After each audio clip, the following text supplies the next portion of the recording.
Buenas tardes. Con respecto a la respuesta de la compañera Sofía a la pregunta ¿por qué es importante tomar en cuenta los factores genéticos, lingüísticos, mitológicos y la antropología física para estudiar los procesos de poblamiento del continente americano? Además de que argumentaban las primeras ideas sobre el poblamiento americano y cuáles eran sus ejes de debate, destacaría la importancia de investigar las cualidades de las distintas poblaciones, para poder reproducir una posible realidad de lo que dichas poblaciones vivían en su época. El análisis de pinturas, de arte mobiliario y otro tipo de artefactos encontrados colabora con los estudios arqueológicos a entender cómo vivían las sociedades americanas, su cosmogonía y mitología. Además, que a su vez estos descubrimientos se pueden comparar con las tradiciones de las poblaciones actuales, que en ocasiones conservan características o creencias que han sido transmitidas desde los antepasados de hace miles de años. Gracias a la genética y la ciencia, se pueden comparar estos restos encontrados, datarlos y además crear vínculos entre los distintos asentamientos, para poder trazar rutas y periodos de migración. Al igual, por medio del análisis de la lingüística, se pueden determinar relaciones, como lo indica Peter Watson en su estudio de la gran divergencia, y como lo comenté también en la intervención realizada para este foro bajo el tema ¿Cómo y cuándo llegaron los primeros humanos al Nuevo Mundo?, el análisis de la lingüística permite ver la relación entre las distintas migraciones desde Asia hasta nuestro continente, ya que según el investigador Joseph Greenberg citado por Peter Watson, en América existen tres grandes familias lingüísticas.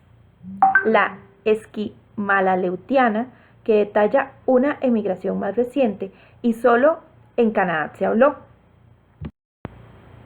La Nadené, que posee similitud con el sudeste asiático.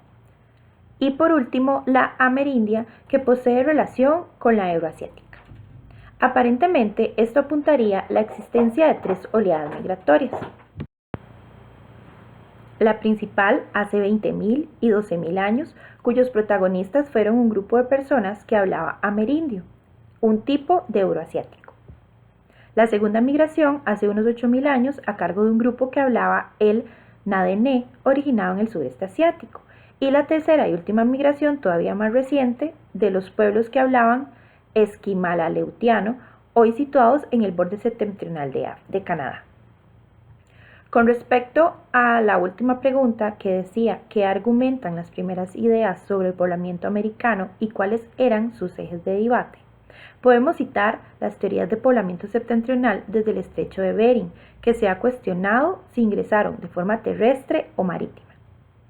Como comentaba la compañera Sofía y como vimos en los distintos documentales, en donde los estudios realizados han evidenciado que las primeras poblaciones tenían el conocimiento de la fabricación y manejo de balsas rudimentarias realizadas con piel de animal, huesos y maderas que llegaban a su alcance mediante las mareas, ya que vivían en terrenos donde era difícil encontrar ciertas materias primas.